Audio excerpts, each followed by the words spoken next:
Je lis la parole au nom du Seigneur Jésus-Christ. Amen. Quel est parmi vous le père qui donnera une pierre à son fils s'il lui demande du pain? Ou s'il demande un poisson, lui donnera-t-il un serpent au lieu d'un poisson? Ici, c'est le verset fondamental que nous sommes en train d'exploiter tous ces derniers temps. La relation entre père et fils. Nous avons toujours dit que c'est un produit de nos choix. On ne choisit pas un père, on ne choisit pas un fils. Tu viens dans le monde, tu trouves que celui-là c'est mon père. Et le père c'est ça, c'est mon fils. Et c'est là que nous disons que nous aussi nous avons un père céleste. Amen. Et nous sommes aussi le fils de ces pères-là. Mais avant que nous soyons fils de ces pères, il y a le fils bien-aimé en qui Dieu a mis toute son affection. C'est le Seigneur Jésus-Christ. En lui, nous aussi, nous sommes le fils et les filles de Dieu. Amen. Mais pour devenir fils et les filles de Dieu, nous devons être engendrés par la parole de la vérité. C'est-à-dire, si quelqu'un n'est pas encore engendré par la parole, il n'est pas fils. Soit nous disons, si tu es fils, crois que tout ce que tu demandes au Père, le Père accorde cela. Le Père ne peut jamais donner le contraire à ce que son fils demande. Jésus défend la tombe de Lazare. Il a dit Père. Jésus a dit Père. Parce qu'il reconnaît qu'il est le fils sorti du Père. C'est pourquoi je te rassure, si tu es fils, même si les médecins ont parlé quelque chose, Amen. Et que tu parles au Père, c'est lui qui est au-dessus de tous les médecins. Amen. C'est lui qui est au-dessus de la science. Amen. Je voulais dire, la science peut se contredire. Oui. Mais il y a quelqu'un qui ne peut jamais se contredire. C'est ton Père céleste. C'est pourquoi l'Écriture dit, ne vous inquiétez de rien. Ni de ce que vous allez vous vêtir, ni de ce que vous allez manger. Regardez les oiseaux du ciel. Ils ne sèment pas, ils ne moissonnent pas. Amen. Mais le Seigneur leur donne la nourriture. Amen. Ça, c'est la grâce. Amen. C'est-à-dire, quand on nous compare aux oiseaux, c'est pour dire que les oiseaux qui ne travaillent pas, dans la grâce, il n'y a pas un effort. Amen. Oh, j'ai accompli un effort. J'ai fait ça pour faire ça. Bien aimé, même quand je prêche ici, je n'ai jamais fait un effort. Amen. Amen. Dans la grâce, tout vient de Dieu. Amen. Les dons spirituels viennent de Dieu. Amen. Les opérations viennent de Dieu. Amen. Les ministères viennent de Dieu. Amen. Toute grâce excellente et tout don parfait descendent d'en haut, du Père des Lumières, chez lequel il n'y a ni changement, ni ombre de variation.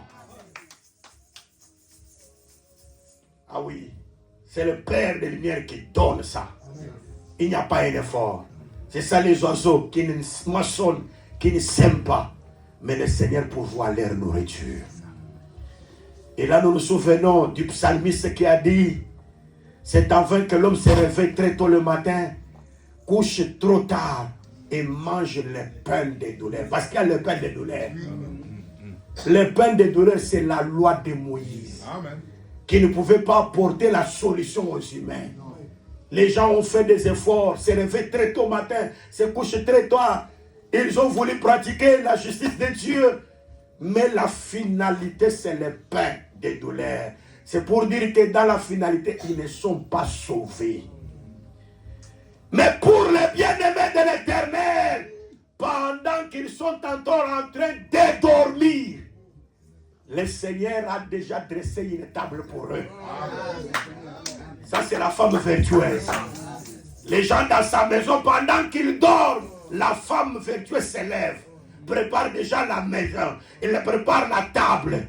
Quand tu te réveilles du sommeil, tu trouves la nourriture déjà sur la table. Nous avons la femme vertueuse et elle s'appelle Jésus. Pendant que toi, tu es inconsciente, tu ne sais rien, lui a déjà fait pour toi. Et nous disons tout ce que Dieu fait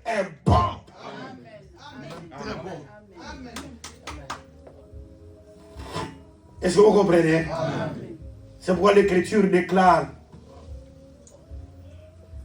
c'est le frère Paul qui parle, toutes choses concourent au bien de ceux qui aiment Dieu. Hein? Moi-même, si quelque chose de mal m'arrive, je dis gloire au Seigneur. Amen. Parce que ce mal-là se tournera bien. Aïe, ne me comprennent pas. Amen. Aïe, aïe, aïe. L'ami de Jésus, Lazare, même s'il est malade, cette maladie-là n'est pas pour la mort. Mais c'est pour que la gloire de Dieu soit manifestée à travers cette maladie-là. Et si vous croyez que vous êtes pour l'intérêt de Dieu, Dieu trouve l'intérêt en toi. Parce que tu es son bien-aimé. Et comme j'avais parlé aux autres d'autres fois, David dit, moi quand ils sont malades, je me soucie. J'entre dans la peine pour un ami, pour un frère et dans le deuil d'une mère. Et j'avais compris que c'est très important. Parce qu'un ami, l'Écriture, c'est lui qui souffre à droit de la compassion de son ami. Amen. Même quand il abandonnerait la crainte du Tout-Puissant. Parce qu'il souffre, même s'il abandonne la crainte humaine, son ami ne l'abandonne pas. Mais qui a souffert? Mais c'est Adam. Adam a abandonné la crainte du Tout-Puissant. Mais comme il souffrait, il avait encore compassion de quelqu'un. Et cet homme-là, c'est son ami. L'ami de Adam, c'est le Seigneur Jésus-Christ. Pendant que Adam était en train de souffrir, a abandonné la crainte du Tout-Puissant, son ami est venu le chercher. Parce que c'est son ami. Lazare, c'est Adam. Parce que les gens veulent toujours voir Adam, A-D-A-N. Mais à Lazare, c'est Adam. Adam, là, il était là dans le tombeau. Ses sœurs disaient, il sent déjà l'odeur désagréable. Mais comme il avait un ami sérieux, l'ami là n'a pas besoin, même si tu sens mauvais, ton ami viendra. Il a besoin de venir pour participer avec toi, qu'il puisse enlever cette odeur-là. Gloire au Seigneur, il y a un ami. Même si tu as une odeur désagréable, lui quand il vient, il enlève cette odeur, il te donne une bonne odeur, où tu seras trouvé à la table un jour. Et beaucoup de gens viendront te voir parce que tu sens déjà bien. Aïe, aïe, ici, je sens une bonne odeur ici. L'odeur que je sens ici, c'est l'odeur de la connaissance de Jésus-Christ. L'odeur de la parole. Une vraie odeur. Et ça, c'est très important.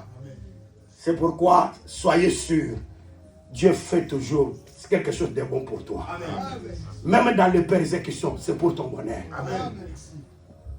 Et je vais rassurer à quelqu'un, tu es beaucoup combattu par les sorciers, c'est pour ton bonheur. Amen.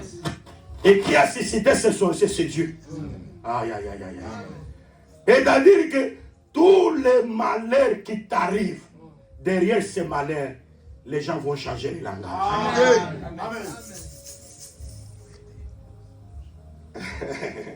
Actes des Apôtres, chapitre 28e, ils étaient à l'île appelée Malte.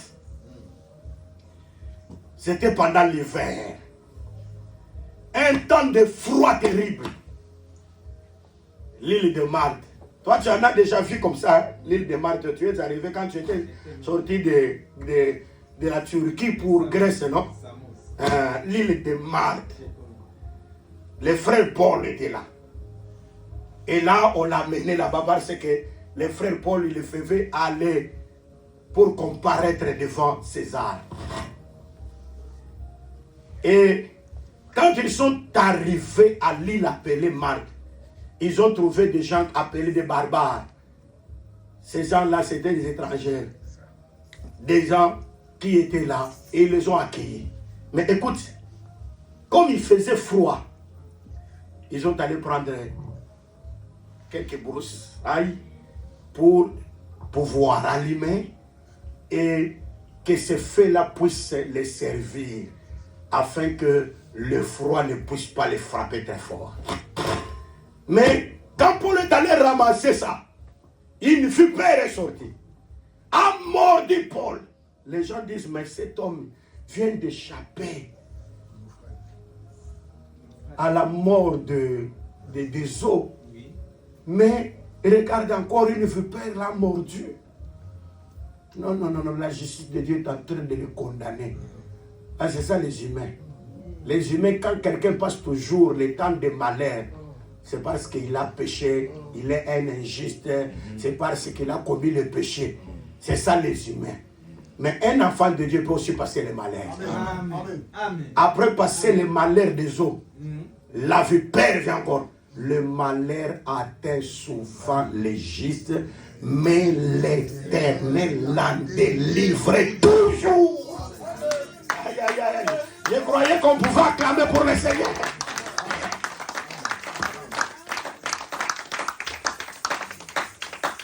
Le malheur atteint souvent les justes, mais le Seigneur l'en délivrait toujours. Injuste, même si le malheur l'atteint souvent, on dit souvent, mais toujours, il sera toujours délivré. Est-ce qu'il y a un juste qui sera toujours délivré ici? Est-ce que tu peux dire gloire à Jésus? Est-ce que tu peux louer le Seigneur en acclamant pour le Seigneur? Tu es juste, tu peux louer Dieu, tu peux glorifier ton Créateur. Le malheur atteint souvent les justes, mais le Seigneur l'en délivre toujours. Toujours. Le Seigneur l'en délivre toujours. Que le Seigneur puisse te délivrer. Que le Seigneur te fasse du bien. Que le Seigneur te fasse de grâce.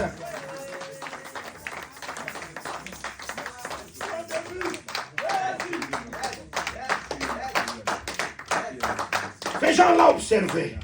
Regardez. Ils attendaient que Paul puisse tomber subitement qu'il meure. Ils ont encore attendu 2 minutes. L'homme ne tombe pas. Tant dit encore que... Et ces gens-là qu'il avait jugé qu'il était quelqu'un de mauvais et que la justice de Dieu le pourchassait, ils ont changé les langages. Ah, merci. Tous ceux qui te combattent doivent changer les langages. Aïe, aïe, aïe, aïe, aïe. J'ai dit que tous ceux qui veulent ta mort doivent changer les langages. Tous ceux qui veulent te voir tomber doivent changer les langages. Gloire au Seigneur. C'est comme dans les témoignages, les médecins ont changé les langages. J'ai dit que le Seigneur va changer aussi les langages. Tes ennemis vont changer aussi les langages. À cause de ce que le Seigneur est en train de faire pour ta vie. Et ça c'est très important. Mais la chose la plus importante, sois fils. J'ai dit que sois fils. Sois fils de Dieu. Sois fils de Dieu. La chose la plus importante, sois fils de Dieu. Mais pour être fils de Dieu, il faut abandonner Babylone. C'est très important. L'Écriture dit, ne touchez pas ce qui est impur. Abandonnez Babylone, ne touchez pas ce qui est impur. Et là, je vous accueillerai. Je vous appellerai fils et filles de Dieu. Donc, pour que la personne soit fils et fille de Dieu, il faut que la personne abandonne Babylone. Babylone, c'est la confusion. Babylone, c'est le mauvais enseignement.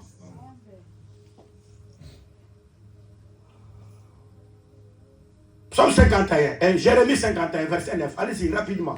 Un peu rapidement. Jérémie 51, verset 9. J'ai eu la parole au nom du Seigneur Jésus-Christ. Amen. Jérémie chapitre 51, verset 9. Nous avons voulu guérir Babylone. Nous avons voulu guérir Babylone. Mais elle n'a pas guéri. Babylone n'a pas guéri. Nous voulons guérir Babylone, mais Babylone n'a pas guéri. Abandonnons-la. Abandonnons Babylone. Et allons chacun dans son pays. Et allons chacun dans son pays. Car son châtiment atteint jusqu'aux cieux. Parce que le châtiment de Babylone atteint jusqu'aux Et cieux. s'élève jusqu'aux nues. Et jusqu'aux nues. Très important. C'est-à-dire que Babylone n'a jamais été guérie. Non. Babylone a une plaie qui ne guérit jamais. Et on dit nous avons voulu guérir Babylone. Et Babylone n'a pas guéri. Bien aimé, la guérison, c'est le salut. La guérison, c'est le salut. Et nous disons, bien aimé, que en réalité, il y a de certaines personnes que dans l'amour de Dieu, ces gens-là, ils peuvent faire n'importe quoi. Tu peux tout faire pour qu'ils soient sauvés, ils ne seront pas sauvés. Amen. Vous êtes là? Amen. Vous pouvez chercher tout pour qu'ils changent, ils ne changeront pas. Mais quand Dieu parlait à Caïn, le péché se couche à la porte de ta maison. C'est comme si Caïn pouvait se repentir. Mais est-ce que Caïn s'est repenti? C'est comme nous parlons ici, Dieu parle. Il sait que celui-ci c'est un Caïn. Celui-là c'est un Caïn. Dieu peut tout faire. La personne, vous verrez, par rapport à l'apparence, c'est pourquoi nous disons, l'apparence a des fois trompe. Amen. Amen. Amen. L'Écriture dit que dans le dernier temps, beaucoup auront l'apparence de la piété. Amen. Mais ils ont déjà renié ce qui fait la force. Donc plusieurs, bien-aimés, vous le regardez par apparence comme ça.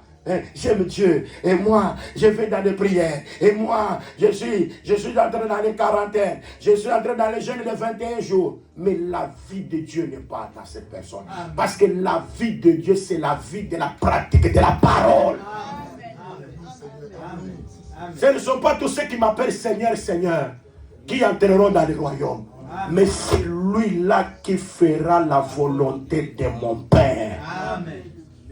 Et moi, j'avais insisté que quelqu'un qui est enfant de Dieu, il doit se déconnecter du monde. Amen. Et c'est très important. Amen. Et on doit savoir un enfant de Dieu. Si on voit ton ami, celui qui te fréquente, il n'est pas de Dieu. Toi, tu es toujours ami à cette personne. Tu n'as jamais reçu Dieu. Amen. Tu es un aventurier. Amen. Tu viens dans les choses de Dieu, tu te crois que tu es enfant de Dieu. En réalité, tu ne peux pas t'associer avec une personne. Une personne. Toi-même, tu sais que cette personne a beaucoup d'amants, a beaucoup de femmes, a beaucoup de... Il est dans la simplicité. Toi, tu es toujours attaché à cette personne. Donc, ça démontre que toi aussi, tu as cette vie-là. Amen. Amen. Je vous le dis en vérité, quand la vraie nature de Dieu est en vous, il y a des gens qui vont commencer à vous fuir. Amen. Amen. Amen. Parce qu'eux-mêmes sentent que non, il y a des choses, il y a une chose en toi qui est différente avec ce qu'elles ont. Amen. Et il faut commencer à te dire, tu es orgueilleux. Et toi, tu iras au ciel avec les oncles. Tu iras au ciel avec tes cheveux. Moi, j'irai au ciel avec tout. Amen. Amen. Amen. Parce que rien ne restera en Égypte. Amen. Amen. Démontrez aux gens que vous êtes de Dieu. Amen. Et beaucoup de gens commenceront à vous fuir à cause de ce que vous avez. Nous avons voulu guérir Babylone. Mais Babylone ne veut pas être guérie. Abandonnons Babylone.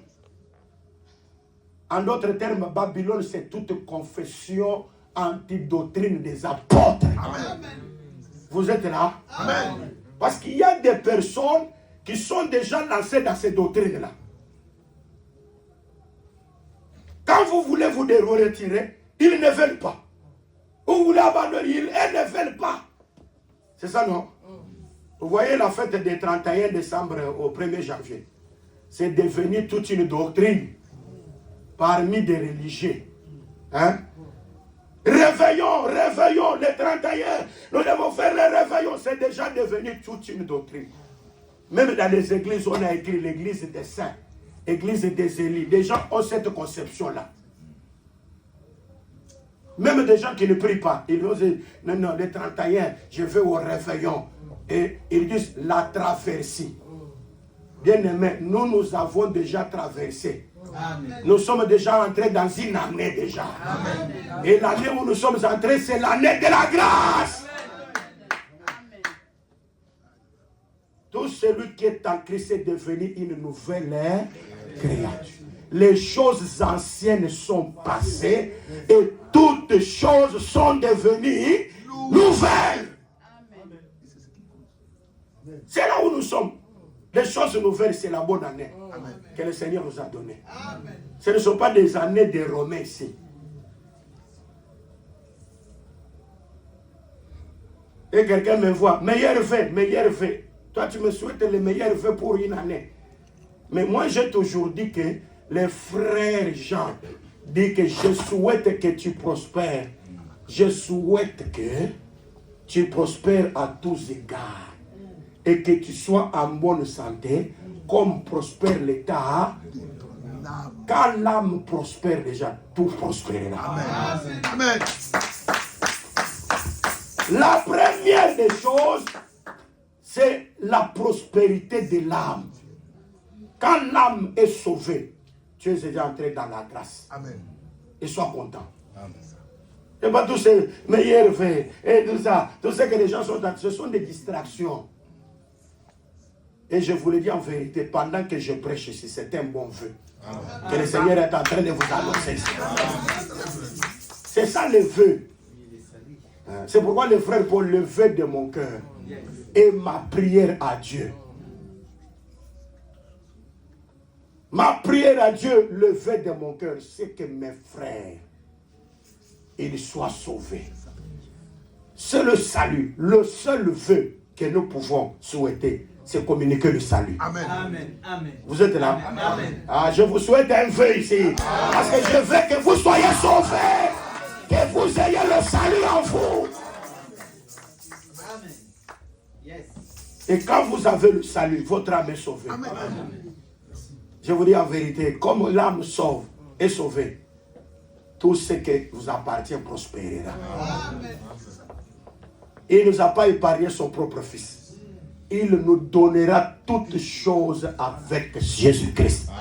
La première des choses, c'est avoir Jésus. Amen. Quand vous avez Jésus, la bonne santé, Dieu va te l'accorder. Vérité. Ah, je croyais que tu allais acclamer pour la gloire de Dieu. La première des choses est Jésus. Ce n'est pas ce qui est donné à tout le monde. Avoir Jésus, c'est avoir la parole. Cela n'est pas donné à tout le monde. Quand vous avez Jésus, Dieu vous donnera toutes choses avec Jésus. Et moi, nous disons, pour être fils et filles de Dieu, quittons la mauvaise doctrine. Abandonnons Babylone, la confusion, la mauvaise doctrine. Toute doctrine qui n'est pas la doctrine des apôtres, c'est Babylone. Amen. Vous êtes là? Amen. Oh, on célèbre les mariages. Il y a des personnes là-bas. Où est-ce que vous avez vu les apôtres célébrer les mariages? Qui t'a appris? Vous êtes là? Amen. Hein? Amen. Montrez-moi même une écriture où les apôtres ont fait ça. Parce que Jean chapitre 17, le frère Jésus dit ceci. Parce que Jésus c'est mon frère. Amen. Ah. Amen. Pas honte de vous appeler frère. Amen. Ça c'est vrai. J'ai dit Jésus c'est mon frère. Amen. Moi aussi. Moi je l'ai déjà vu. Amen. Je dis que je vois Jésus même maintenant pendant que... Amen. Parce que Jésus c'est la parole. On dit Moïse devenant grand, il a refusé d'être appelé fils de la fille de Pharaon. Parce qu'il avait les yeux tournés vers la rémunération. Comme voyant celui qui est invisible. C'est-à-dire quand nous marchons, nous devons voir comme celui qui est invisible. C'est-à-dire nous devons voir l'invisible. Parce que l'invisible demeure éternellement. Amen. Dieu invisible, nous le voyons dans sa parole. Amen. La promesse est là. Le monde ne verra pas. Mais quand tu marches toujours, tu regardes toujours l'invisible. Tu regardes l'invisible, tu n'es pas encore sauvé. Parce qu'il y a des gens qui regardent, ils ont toujours des concurrences. Ah, comme cette sœur-là a pris, elle a acheté une robe comme ça. Moi aussi, je vais acheter de beaucoup d'argent, de beaucoup d'aspects pour qu'on me voie.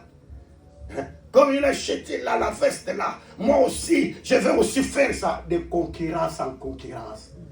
Ça, ce sont des humains.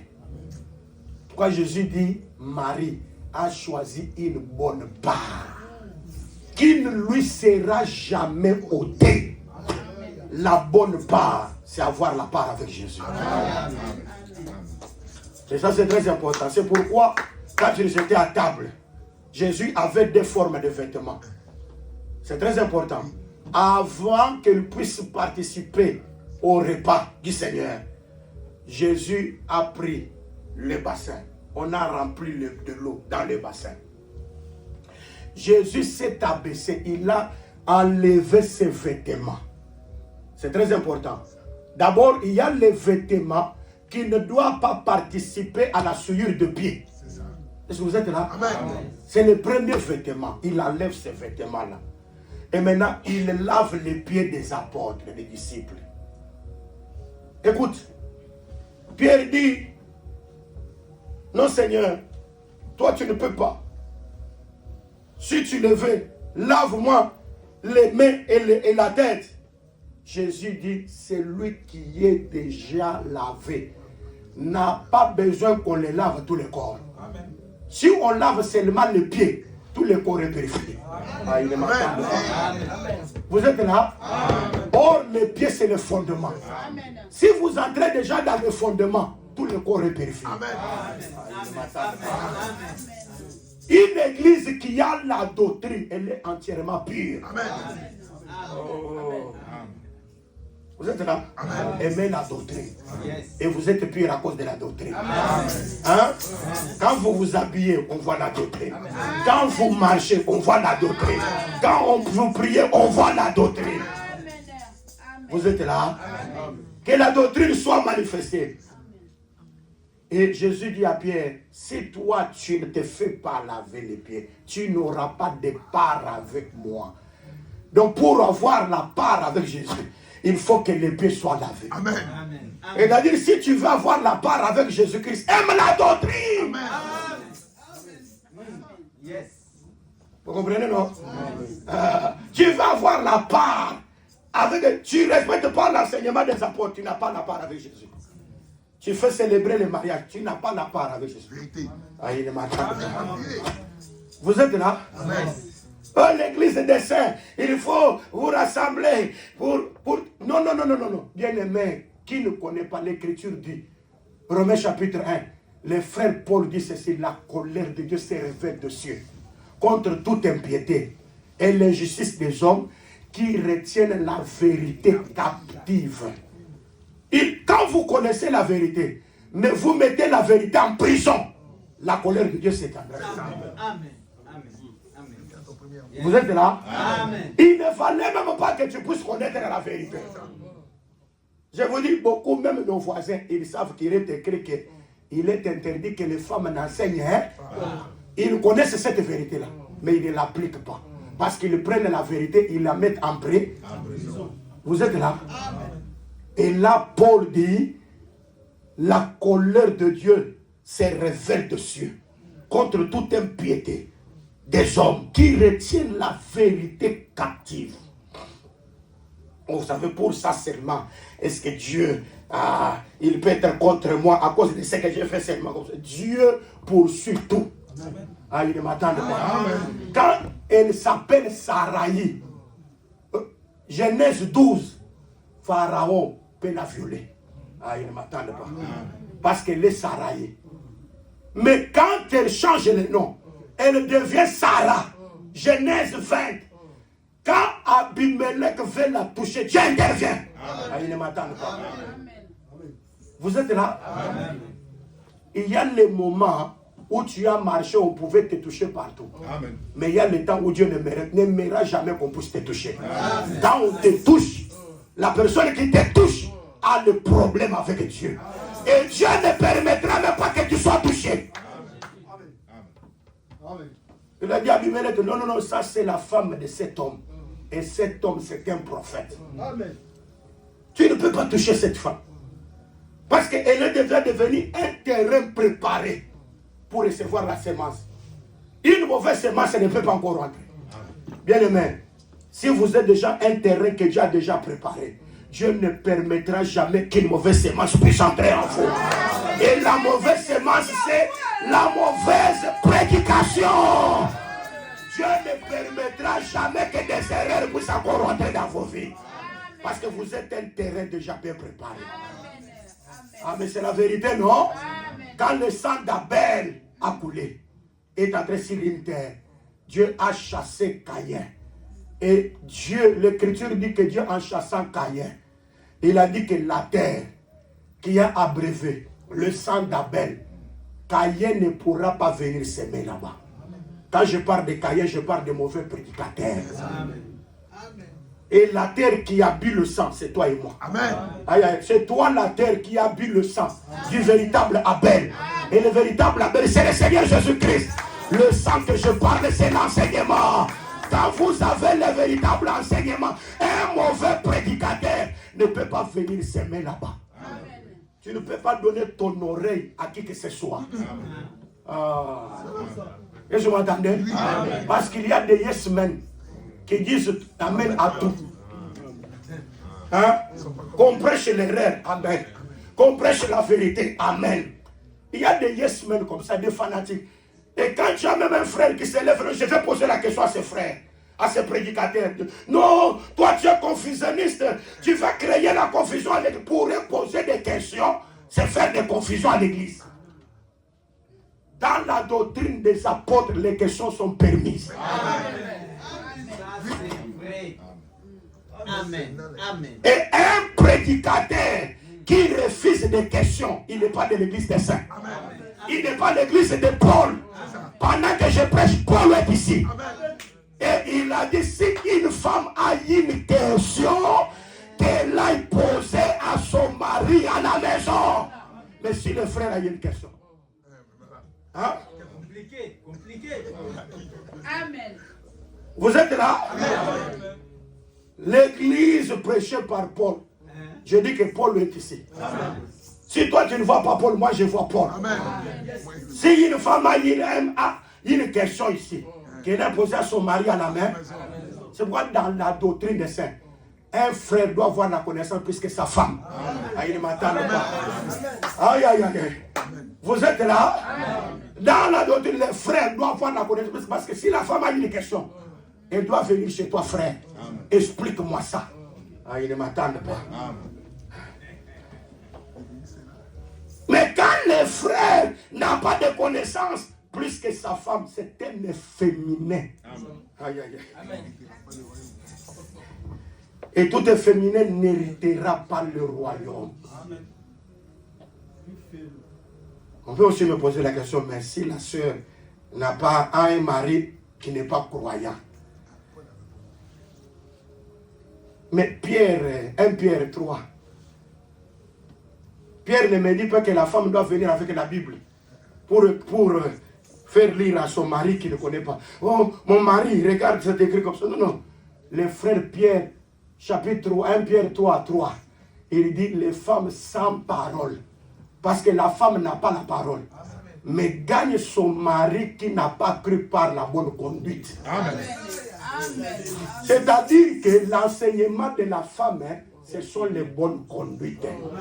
Ah, il ne m'attend pas. Une femme ne peut pas ouvrir la Bible prêcher. L'enseignement pour une femme, c'est sa conduite. Amen. C'est son comportement. Amen. Nous, de l'église, c'est... Non, non, montrez votre comportement. Amen. C'est ça. C'est ça. Vous êtes là? Amen. Je suis dur, hein? Non, c'est la parole. Hein? C'est le chemin de Je suis dur, hein? Alors, j'ai dit, mais cette femme-là, si elle a une question, comme le mari ne connaît rien, ici nous avons un mari. Ah, il ne m'attend pas. C'est le ministère de la parole. C'est le Seigneur Jésus. Là, tu dois venir. Apôtre, là, ce n'est pas dans les cultes comme ça. Non. Tu peux me voir. L'apôtre, tu vois, je n'ai pas compris comme ça. Ça veut dire quoi ça? Ah, le ministère doit t'expliquer. Mais c'est la vérité, non? Amen. On dit, quand Jésus parle de la reine de Séba, elle est aussi appelée la reine de Midi. Hein?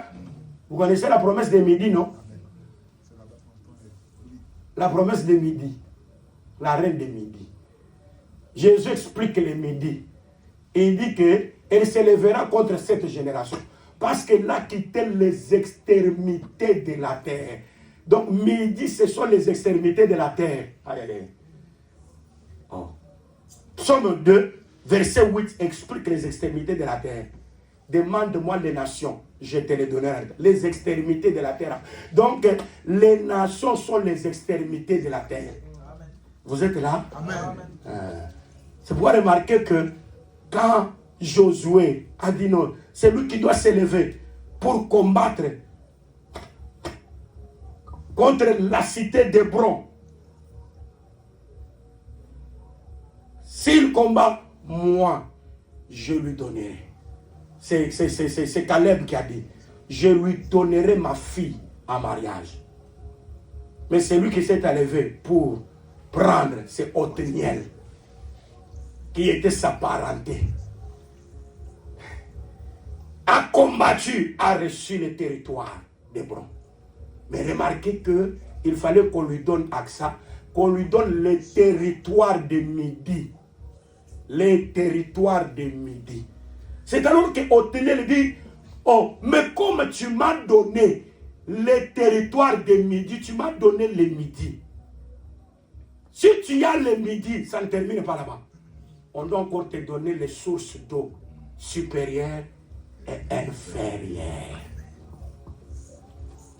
Donc la personne qui occupe le territoire du Midi a encore la promesse des sources supérieures et sources inférieures. C'est-à-dire les extrémités de la terre. Oh, je suis de l'extrémité. Les accents sont allés jusqu'aux extrémités de la terre. Nous avons reçu la promesse, la grâce est venue. Parce que l'Écriture dit, cette promesse est pour vous, pour vos enfants, pour ceux qui sont en aussi plus grand nombre. Et l'Écriture dit que vous prêcherez à Jérusalem, en Judée, en Samarie et aux extrémités de la terre. Les extrémités de la terre comme étant des nations, comme Dieu nous a fait grâce de les connaître. Nous devons avoir la source supérieure et la source inférieure. Amen. Or, la source inférieure, c'est la doctrine, c'est Moïse. Et la source supérieure, c'est le Seigneur Jésus-Christ. À la loi, si l'on ne parle pas ainsi, il n'y aura pas d'horreur pour le peuple. Amen. Donc ça, c'est la grâce que le Seigneur nous donne. Et ça, c'est très important.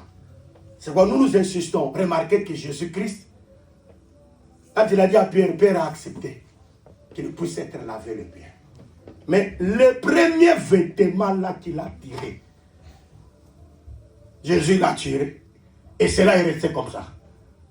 Mais maintenant, quand il lave les pieds des apôtres, les disciples, maintenant, il prend encore la tunique, le deuxième vêtement, pour maintenant essuyer leurs pieds. Vous êtes là? C'est-à-dire que c'est le deuxième vêtement qui doit participer à la saleté qui est au pied. Mais le premier vêtement n'aura pas de saleté.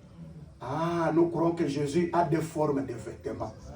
Il y a le premier vêtement qui n'a pas touché au péché. Ça, c'est Jésus en tant que Père. Ah, vous êtes là? Jésus en tant que Père, il n'avait pas touché au péché. Mais en tant que Fils, il devait être participé, il s'est fait pécher. C'est-à-dire prendre le péché de vos pieds. Quand on parle de pieds, c'est la marche. Nous avons mal marché. Jésus-Christ, c'est la parole faite chair, est venu expier nos péchés. C'est le deuxième vêtement qui a pris le péché. Mais le premier vêtement était saint et sauf. Et pourquoi nous disons gloire au Seigneur? À cause du deuxième vêtement. Parce que le deuxième vêtement touchait nos pieds. Mais le premier vêtement ne pouvait pas toucher les pieds. Vous êtes là? Le premier vêtement, Dieu en tant que Père, il pouvait venir à toi. Il pouvait s'humilier, venir jusqu'à tes pieds. Il ne sauve pas. Mais Dieu en tant que Fils, c'est le deuxième vêtement qui doit descendre jusqu'aux pieds. J'aime le deuxième vêtement. Parce que le deuxième vêtement a expié mes iniquités. Et c'est ça le bonheur que Dieu nous donne. Et celui dont les péchés sont pardonnés et les iniquités sont oubliées. Dieu qui pardonne, il pardonne pour toujours. Pour que je croie que c'est Dieu qui a pris chair, je dois le voir. Pardonner les péchés. Et ça, c'est très important. Le Fils demande le pain. Parce que Dieu sait que le Fils doit avoir le pain. Élie, 1 Roi chapitre 19. Après avoir tué, égorgé les prophètes de Baal, On est allé informer Akab à Jézabel. Regarde, il a tué tous les prophètes de Baal au torrent de Kijon. Et il était en train de fuir. Et quand il fuit, il était fatigué. Il dit, ah, je ne suis pas plus grand que mes pères. J'ai besoin de la mort. Ah, c'est-à-dire, il se voyait égal à ses pères. Parce que comme ses pères sont morts, lui aussi doit mourir. Amen. Donc pour lui, être plus grand que ses pères, c'est vaincre la mort. Amen. Ah, il ne m'attend pas. Amen. Vous êtes là? C'est pourquoi Jésus a dit, celui qui croit en moi ne mourra pas. Es-tu plus grand que les prophètes? Parce que le plus grand va vaincre la mort. Ah, il ne m'attend pas. Jésus a vaincu la mort parce qu'il est le plus grand. Je prêche Jésus parce qu'il est plus grand qu'Abraham. Il est plus grand qu'Isaac. Il est plus grand que tous les prophètes. Jésus est le plus grand de tous ceux qui existent sur la terre. Quand la personne croit en Jésus, il entre dans la dimension des plus grands. Ici, il y a des plus grands ici. Parce qu'ils ont la supériorité sur la mort. Ils ont la supériorité sur la maladie. Ils ont la supériorité sur la pauvreté. Le plus grand, c'est celui qui a crié en Jésus. À partir d'aujourd'hui, sachez que vous êtes dans le grand. Aïe, aïe, aïe, aïe, aïe. Il est écrit que de la poussière, il tire l'indigent. Du fumier, il tire le pauvre. Il le fait élever pour qu'il soit à la table des grands. Je suis à la table des grands parce que je suis avec Jésus. C'est lui qui est grand, c'est celui qui a vaincu la mort.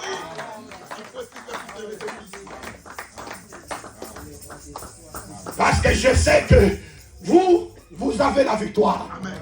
La mort sera engloutie dans la victoire. On demandera à la mort, où est ton légion? Où est ta puissance? Quand je parle comme ça, je ne parle pas de la mort physique. Je ne sais pas comment je mourrai physiquement. Si ce serait dans l'avion, je ne sais pas. Si ce sera dans la voiture, je ne sais pas. Si ça serait où, je ne sais pas. Le problème, ce n'est pas de quelle manière je vais mourir.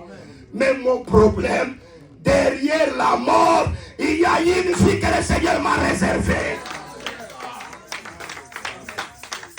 Et je crois, nos bien-aimés qui nous ont précédés, ils ne sont pas morts. Ils se reposent au son de la trompette, à la voix de l'archange, à un signal donné. Les morts en Christ ressusciteront premièrement.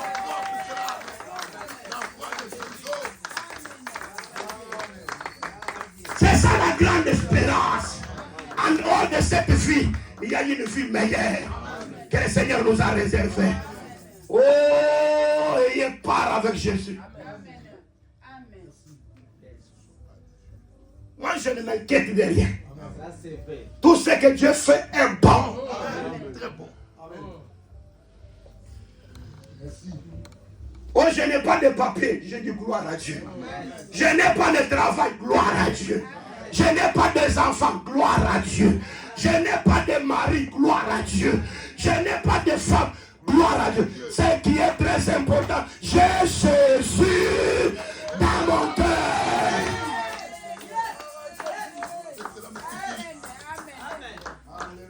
Jésus, il est plus que quoi que ce soit. Quand je parle de Jésus, je parle de l'enseignement. Parce que Paul a dit, si un autre Jésus, vous l'acceptez bien. Un autre Jésus, un autre esprit, un autre enseignement. Jésus que je parle, c'est l'enseignement des apôtres. C'est la doctrine bien prêchée.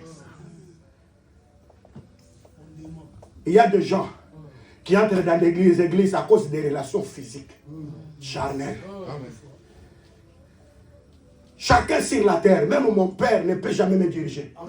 Vous êtes là? Amen. Ma mère ne peut jamais me diriger. Amen. Mes frères dans la chaîne ne peuvent jamais me diriger. Chacun a son sort devant le Seigneur. Amen. Il y a des gens qui sont influencés par la chair. Jonathan est mort à cause de la chair.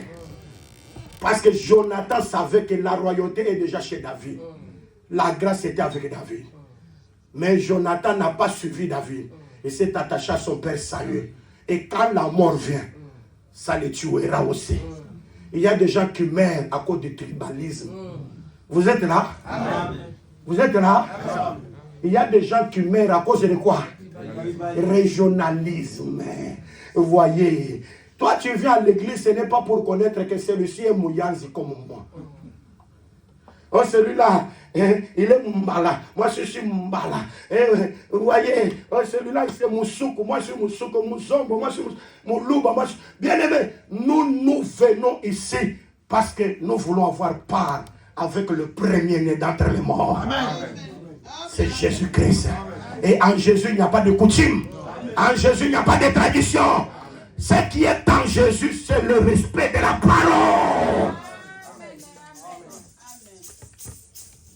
Élie a dit, je ne suis pas plus grand que mes pères. Seigneur, je vais la mort. Il a dit, non, toi tu es plus grand que tes pères. Moi, je ne veux pas te tuer. Et comme tu es plus grand, envoyez un ange. Et l'ange a pris les gâteaux, a préparé sur les pierres au pluriel, les pierres. Parce que c'est un pays de pierres. Et les pierres chaudes a préparé les gâteaux. Les gâteaux ont été préparés. Il a dit, réveille-toi, mange, bois. Le chemin est long. Tu ne dois pas mourir ici. Pour que tu ne meurs pas, tu dois manger le pain qui a été chauffé sur les pierres. Et ils ne m'attendent pas. Mais ça, c'est un pays de pierres, non? Mais c'est la vérité. Jean chapitre 8, c'est un pays de pierres. Parce que vous remarquez qu'on a mené. Jésus a quitté la montagne. Si on veut amener à la montagne, cette femme-là, elle sera lapidée. Mais gloire au Seigneur, Jésus a quitté la montagne pour rentrer dans le temple. Et ces gens-là ont commis l'erreur. Il fallait qu'on amène cette femme pendant qu'il était à la montagne. Il ne m'attendait pas. Amen. Or, toutes les fois, quand il était à la montagne, là, la femme a été rattrapée. Or, étant la montagne, c'est Dieu en tant que père. Tout le temps de la loi, nous étions une femme qui était condamnée par l'humanité. Il ne m'attendait pas. Mais il doit quitter la montagne. Parce que la montagne est plus élevée. C'est l'étape d'être père. Il doit maintenant descendre pour rentrer dans le temple. Là, c'est la parole faite chair qui devient tout un temple. Alors, il est déjà la parole faite chair. Il est déjà dans le temple. Vous amenez une femme.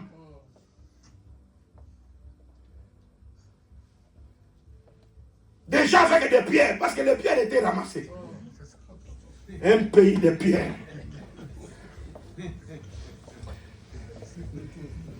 Les pays de pierres. On ramasse des pierres. Il y a beaucoup de pierres là. Non, nous allons tuer cette femme. On vient trouver Jésus dans les temples. Moïse a dit, de telles personnes, il faut être lapidé. Mais Moïse n'avait pas dit comme ça. Moïse avait dit, si vous attrapez l'homme et la femme, vous allez lapider et tous. Mais elle a amené seulement une femme. Où était parti l'homme? Même dans l'église, aujourd'hui, les pasteurs commettent une erreur grave. Un frère a couché avec une sœur. Hein? On fait un scandale. Oh, nous allons livrer les frères. Livrer aussi la sœur. Vous êtes là? Amen. Le deux doivent être livrés. Aujourd'hui, dans les églises, ce n'est pas comme ça. Non, non, c'est les frères. Ah, vous livrez les frères, mais la sœur. Et comme hier, le docteur Jean-Ngongo m'a envoyé un courrier où on a livré un frère à Goma. Et Goria. Oh, il a pris la femme. Mais la femme, l'autre là, c'est déjà marié. Mais on réclame la femme de ce frère-là, que c'est la femme encore de l'autre là. C'est-à-dire, le frère là, il est encore prédicateur dans le sein. C'est-à-dire que, pour ces gens-là, ce prédicateur-là, il a des femmes, non? Quand il a pris, il doit les faire comme ça. Après, nous allons les... J'ai dit, frère, j'ai parlé au professeur Sangon. J'ai dit, docteur Sangon, est-ce que tu as lu ces documents? Oh, je n'ai pas lu. Je dois encore lire. Et après, je vais retourner. Elle dit, avant de m'envoyer quelque chose, vérifiez d'abord. Maillard. Vérifiez d'abord. Parce que moi, je contrôle tout. Oui.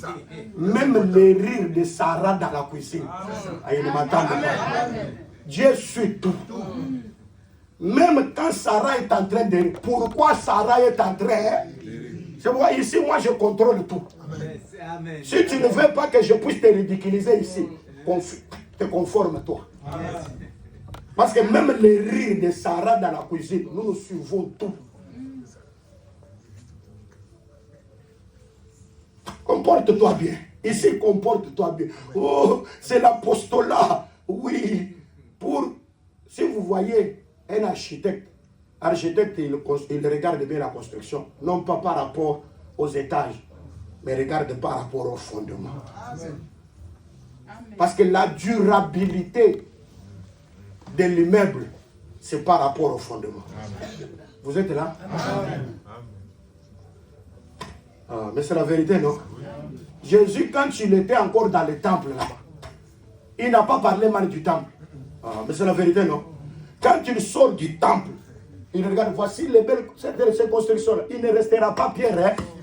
Parce qu'il est déjà sorti. Avant que toi tu condamnes les autres, toi aussi sors. Ah. Avant de prêcher aux autres la vérité, toi aussi conforme-toi à la vérité. Ah, il ne m'attend pas. Hein? Donc quand tu es encore dans le temple, tu parles mal du temple. Non, Jésus n'est pas comme ça. Quand tu sors du temple, les disciples regardez les belles constructions. Ils disent, voici, il ne restera pierre sur pierre. Nous prêchons l'évangile. Amen. Amen. Nous aussi, nous devons vivre l'évangile. Amen. Ça c'est vrai. On te regarde, toi qui prêches l'évangile. Et pourquoi Paul dit à Pierre, toi qui prêches de ne pas judaïser, toi aussi tu judaïses. Toi, tu prêches aux autres de ne pas faire. Toi aussi tu fais ça. Un prédicateur doit être un modèle. Amen. Je le répète, un prédicateur doit être un modèle. Amen. C'est très important. Alors comme ils ont amené, j'ai dit qu'en réalité on ne pouvait pas attraper l'homme. Hein, l'homme, hein, lui c'est l'esprit. Il s'est échappé. Alors nous on nous a amenés devant Jésus, mais dans le temple. Jésus a dit, qui n'a pas encore commis de péché? Parce que Jésus était bien. S'il avait dit, qui n'a pas encore commis l'adultère? Il y aura d'autres qui pouvaient encore prendre la pierre et jeter contre la femme. Il a dit, qui n'a jamais péché? Qu'il prenne la première pierre et puisse lapider cette femme. L'Écriture dit, ils firent accuser tous par leur propre corps. Hein? Non, moi je ne commets pas l'adultère. Mais toi tu es songiso. Toi tu aimes toujours. C'est pourquoi il y a des téléphones. Celui-là, il a fait quoi? Beaucoup de médisances. Comportage. C'est toi. Parlez toujours du mal des autres. C'est toi. Mais l'Écriture dit, ils se sont éloignés du plus grand jusqu'au plus petit. Or, du plus grand, les péchés, la mort a atteint les hommes depuis Adam jusqu'à Moïse. Le plus grand Adam jusqu'à Moïse se sont retirés. Et la femme est restée seule avec Jésus. Jésus a dit, où sont partis ceux qui te condamnés? Moi aussi, je ne te condamne pas. Mais va et ne plus cher.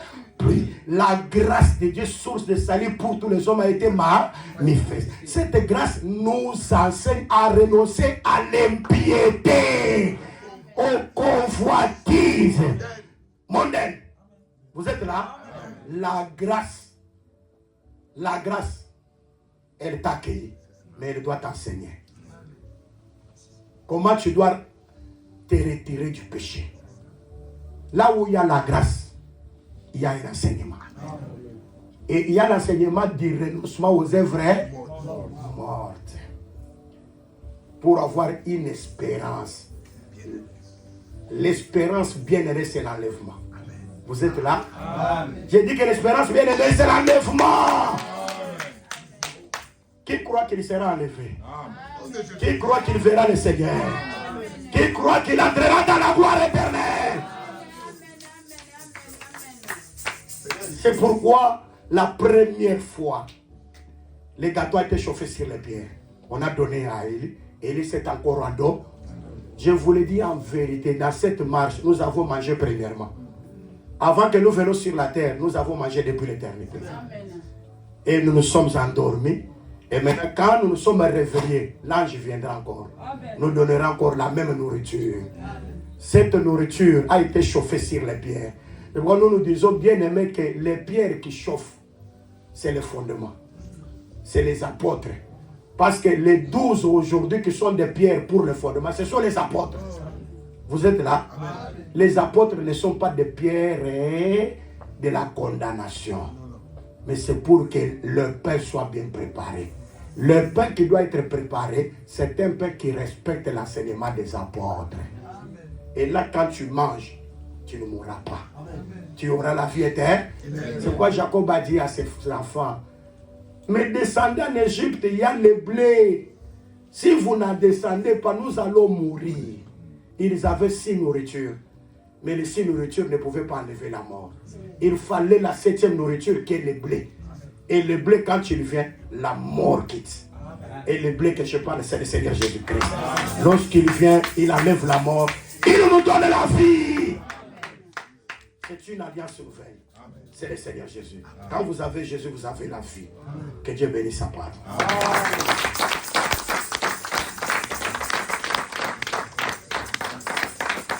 Que Dieu bénisse sa parole. Que Dieu change ta vie. Que Dieu transforme ta vie. Parle à Dieu maintenant. Parle à Dieu. Parle à Dieu. Dieu